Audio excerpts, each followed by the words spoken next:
Hello, everyone, and welcome to the Argentum Take 5 webinar, Actionable Solutions to Current Industry Challenges, Driving Business Resilience with Technology, presented by NetHealth. My name is Emily O'Connor, and we are delighted that you've joined us today. NetHealth's mission is to harness data for human health. NetHealth software enables caregivers and their organizations to engage effectively with patients, streamline documentation, staff efficiently, secure maximum appropriate reimbursement, and maintain regulatory compliance. Their unique approach to analytics seamlessly presents insights in clinical and operational workflows to improve care and business performance. Before we begin, let me remind you of a few housekeeping items. All attendees will be placed on mute as they enter the webinar. You will have the opportunity to submit text questions today to the presenter by typing your question into the Q&A panel. The webinar is being recorded. You can access the recording within 72 hours at argentum.org/take-5. Today's discussion will be approximately 30 minutes. At the conclusion of today's discussion, there will be time for Q&A. Please feel free to submit your questions at any time throughout the presentation, and they will be addressed during Q&A. Joining us today is Lisa Chambers, President and Chief Quality and Operations Officer at Blue Sky Therapy. Lisa is a graduate of West Virginia University, where she obtained both her bachelor's and master's degree in speech-language pathology. Lisa joined Blue Sky Therapy in 2022 and held numerous positions within the organization. Lisa is currently responsible for the successful management of financial and clinical performance across multiple post-acute settings. These settings include skilled nursing, home health, assisted living centers, and in-home therapy throughout Ohio and West Virginia. Lisa holds the ASHA Certificate of Clinical Competency and has been a member of ASHA since 1983. Lisa is also certified in healthcare compliance and is Vital STIM certified. Lisa has served as a board member of the National Association for Rehab Providers and Agencies since 2021 and is an active member of Advion, Ohio Healthcare, and the Healthcare Compliance Association. Please join me in welcoming Lisa Chambers. Thank you, Emily. Welcome, everyone. Thank you for joining us today. So what we want to talk a little bit today is about how to harness your data. And so the objectives that we're going to look at today are how to gain the necessary insights and ensure the efficiency and quality of patient care for your organization, as well as learning the importance of knowing how to harness that data and benchmarking using technology. So some of the considerations that you want to think about during the presentation is, what is your organization's current performance? What are areas that you would like to look at? What are your areas of risk? As well as, what are the potential savings of making these improvements if you can have the data and analyze it and know what your improvements need to be? And then also, what about the care shifts and the impact on your organization? What might that be if you can prove through data that you can have more efficient processes, or you can shift some of your care staff around? So those are some of the things that may happen as you get into becoming a data-driven organization. Next slide. So as a therapy company, of course, the first thing I want to address is the clinicians. When looking at data within a therapy setting, within a skilled nursing facility, a post-acute care setting of any type, we need to have our therapists working at the top of their license. And what does that mean?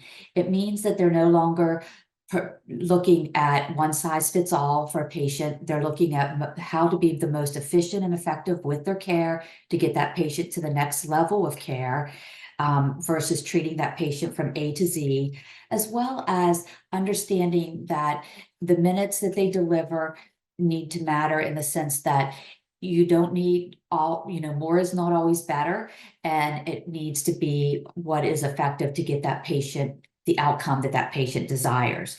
So, that brings us to the next point of having a process and plan for collecting and analyzing and educating. I think we need to go back one more slide. Educating all of the staff on what are your scores, what are your QM scores, what are your GG scores. A lot of the therapist might know the GG scores, but does your interdisciplinary team know the GG scores? Do they know what kind of outcomes you're having? Do they know what your quality measures are? And so, by knowing your GG scores, then you can also know the impact of the service delivery on your data. Are you delivering a high amount of therapy and poor outcomes, low GG scores? That's an area you might want to look at, and your data will show that trend. Or are you have really good GG scores, and your average amount of therapy is reaching that outcome for you? Then you're good to go, and that's not really an area of focus. So that's one thing from a therapist standpoint, incorporating them into your data driven organization you want to look at, as well as the ability to capture patient characteristics. PDPM's reimbursement is all set up on being able to reimburse for the care that you deliver based on the patient's characteristics. And we find a lot of outliers with SA, meaning there's no cognition deficits, there's no swallowing, mechanical diet, altered diets for that resident, and yet we're delivering a high volume of speech. So that's something that your data can point out and show you, and then it gives you an area to focus on and make sure that you're delivering that you're capturing everything based on the care that you're delivering, and you potentially could be leaving dollars on the table. Same thing with NF. If you have no NTAs for that patient, and yet they're a pretty complex patient with a lot of comorbidities, that could be proven through your data, and another opportunity that where maybe you could improve your reimbursement, and the data will show you those trends.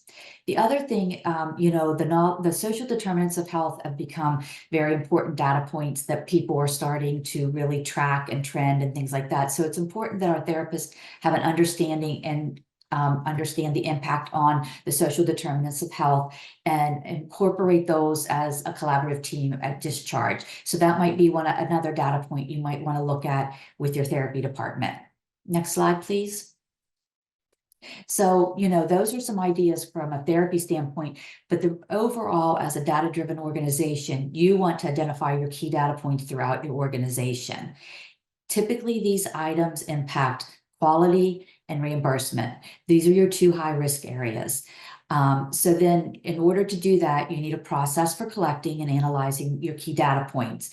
A lot of the data-driven collection tools fall into two categories. You can have a comparison data collection tool that allows you to compare your performance against others that are similar, like in kind, to your organization, and then organization-specific data tools, which lets you know how you're performing within your organization.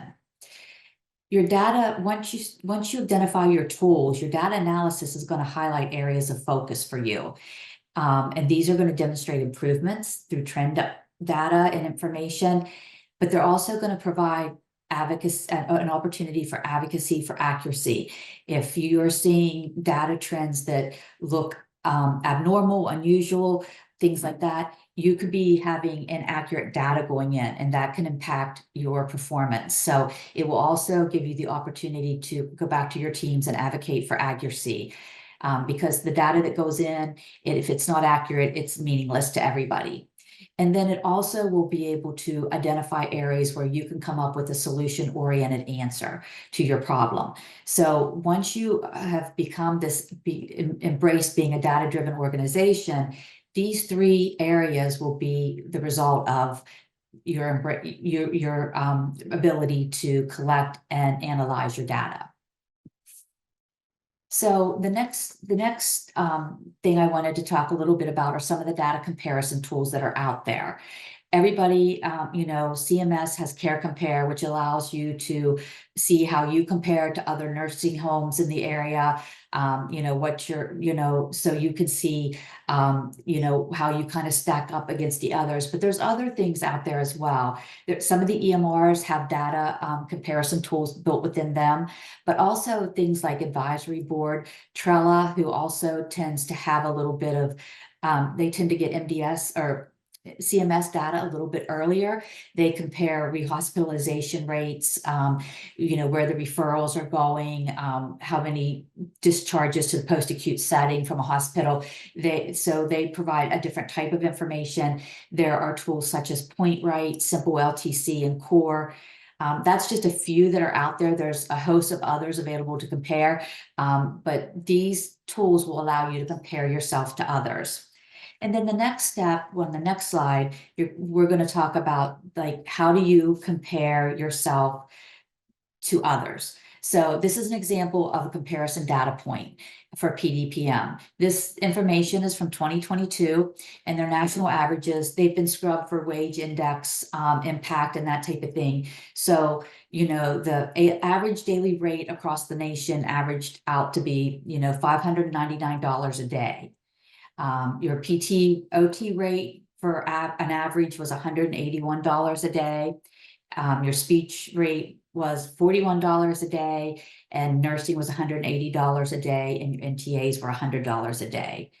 And if you were capturing depression, you were getting an extra $40 a day. So what are your average daily rates? What are your component rates? And how do they stack up against this average? Are you doing better or worse? Where are your opportunities? And even important, another important aspect is the GG self-care. The average performance score was 7. And so are your score 7 or above? Are you above the national average for the outcome on GG so that your patients or their outcomes are better than the national average? And the same thing with mobility. Is your average GG score 16 or better so that you can show that you're better than the national average on your outcomes? So these are all data points that you can look to compare yourself to see how your organization is doing. The next step after you find a comparison tool, you want to look at data analysis by organization.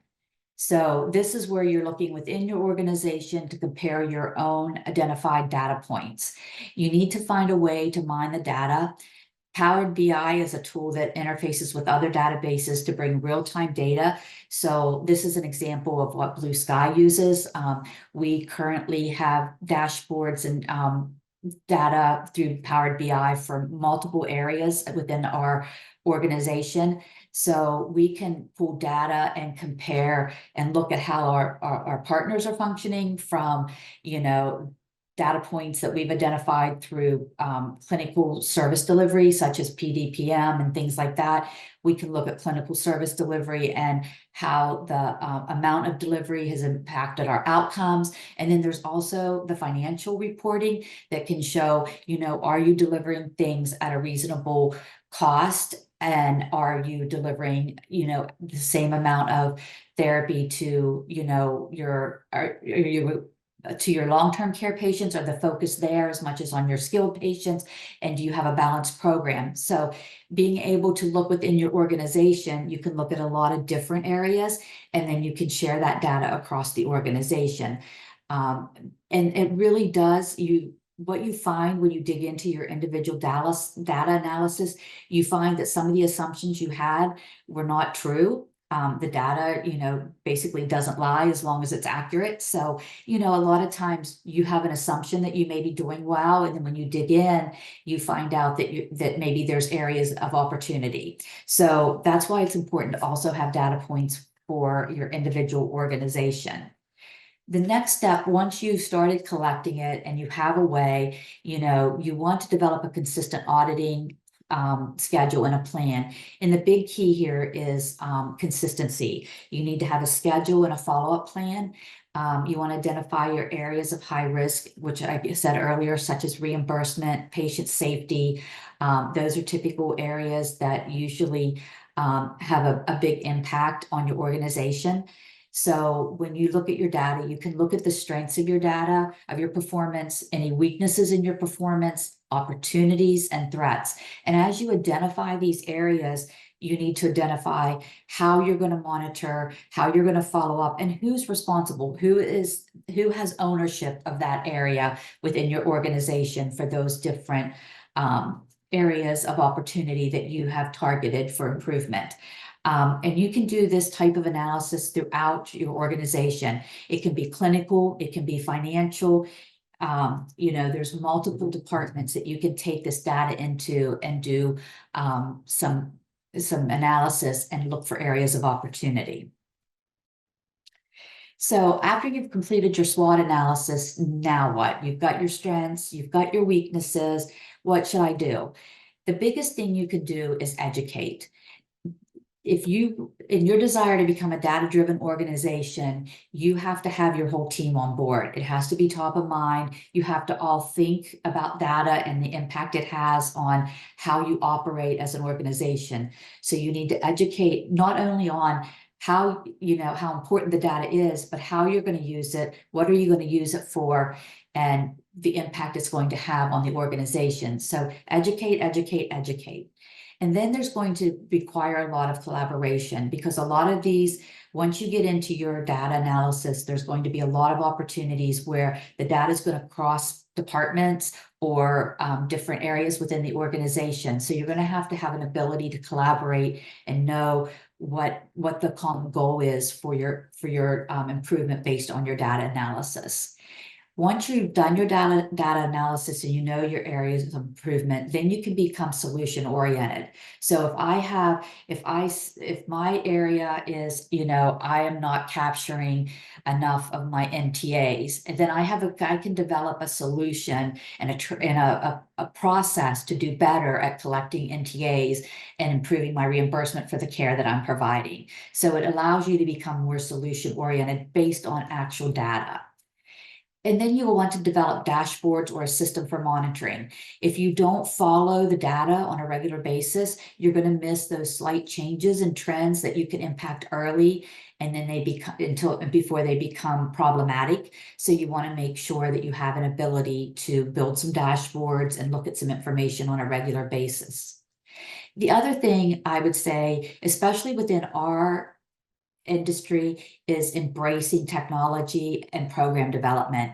In the post-acute setting, there's a lot of opportunity to bring technology in for things such as remote therapeutic monitoring, fall risk detection, bringing in gaming type of systems to enhance interaction and socialization. So I would recommend that you look at some different technologies that you can embrace and build them into your program development. The ones at the bottom of the screen are a few that Blue Sky uses. Tiger Connect is a compliant messaging system, texting system that we use. One Step we use for fall detection, and it's also remote therapeutic monitoring. Restore is something, again, that you can use for activities or therapy to expand on some of the things that you're doing to improve function. It's through a gaming type of app type situation. And then Point Right allows us to help make sure that we are, capturing those patient characteristics that are needed for your reimbursement and quality measure points and things like that. So, these are, again, just a few of the things that are out there. There's many things out there on the market, but I, definitely would challenge you to bring technology forward. As an industry, I think it's important that we start embracing it and utilizing it where we can, to be a game changer for us in the post-acute setting. So in becoming a data-driven organization, this is just kind of a summary of what we need to do to move that goal forward. So you want to embrace change and collaboration. You want to widen your scope of how data can impact quality and reimbursement. Again, a lot of times we think we have a handle on what's going on in our organizations, but when you actually start collecting the data, you may get a different picture. So you have to be open to collecting that data and really having a mechanism to analyze it and follow through with what the findings are. So, you can look at a lot of different things that within your organization, what you want to impact, but you need to make sure that you're really focused on how is it impacting your quality and your reimbursement. So those are two areas that are high priority when you become a data-driven organization. You also want to be able to demonstrate how your outcomes impact length of stay, patient satisfaction, and rehospitalization. This is a great opportunity to use national data as a comparison. This is data that you can take to insurance companies, other payers. You can take out to the community for marketing. And if you can compare yourself to others and have the actual numbers of what your, performance is, then it lends a more credibility to your claims. And it also will help organizations such as payer sources, HMOs, managed care, be able to see the results of the quality of care that you're giving. So those are really three key data points. And there's, different ways to collect that data. You also want to share the data with your teams. You want them to know your key performance areas. If you, as an organization, are looking at, say, the three things: length of stay, patient satisfaction, and rehospitalization, but your team doesn't realize, they don't see that how they impact those data points, then you're not going to be successful with your data. So you need to know, everybody needs to know what your key performance areas are, what you're focused on, and you need to share the data with your team. It has to be a team approach, and it has to be collaborative to be effective. And then you can add value through embracing key metrics. If you take those key metrics and you can show the improvement, the value that it brings to your organization, say patient satisfaction was something, and the data showed that you needed to change something up. Maybe it was the way patients were admitted, and you realized that, and so you changed your admission process. And then you can take that data and show that by embracing this metric, we improved our organization. And most of all, you have to be present and proactive. Data should become the core of your decision-making process if it's utilized daily throughout the organization. And it starts at the top. So leadership at all levels needs to be on board with this, and they need to be talking about it and bring it to the forefront for their teams, and also show their teams the results. If they're part of a plan, improvement area, make sure they're aware and that they're invested in helping you move that forward. You can look at staffing through data. You can look at, nursing hours. You can look at outcomes. You can look at quality of care for different areas. Any type of process that you feel like you need to improve, you can look at through data. So make sure that you're selecting those areas that have a big impact on your organization. And I would recommend, just starting with a couple areas, and making sure that the team understands and what you're trying to accomplish. And over time, it will become second nature to consider the data, look at the data, and it will be the forefront of what's going on in your organization. So with that, talking about data, I just kind of, because of the post-acute industry and all the changes we've gone through, adding one more thing and looking to become a data-driven industry is another big step for us that needs to happen. But I just want to leave you with the thought that without continual growth and progress, such words as improvement, achievement, and success, they have no meaning. So thank you, everyone. I'll turn it over to Emily now. Thanks so much, Lisa. That was a really wonderfully informative presentation. We now have some time left for question and answer with the audience. So if anyone in the audience has a question that they would like to ask to Lisa, feel free to type that into the Q&A panel now. We do have a couple of questions for you to answer at this time. The first one is, how has technology improved performance in your organization?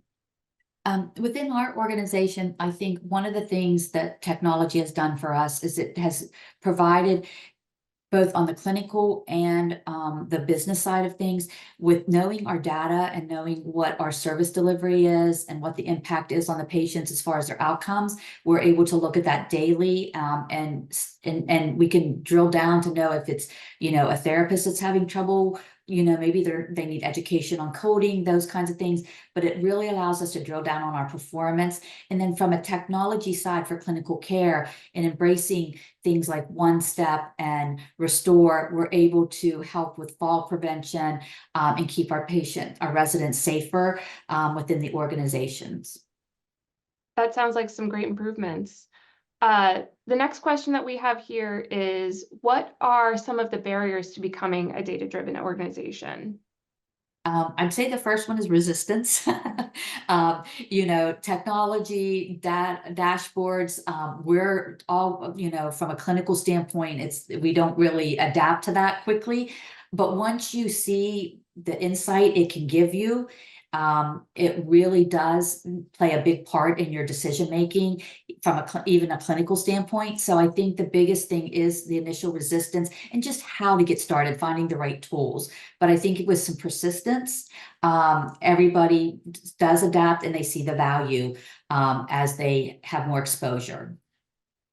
Wonderful, thank you. Mhm. Another question that we have is, what are the specific technology applications that you recommend for collecting and analyzing data? What type of expertise is required to effectively use these tools?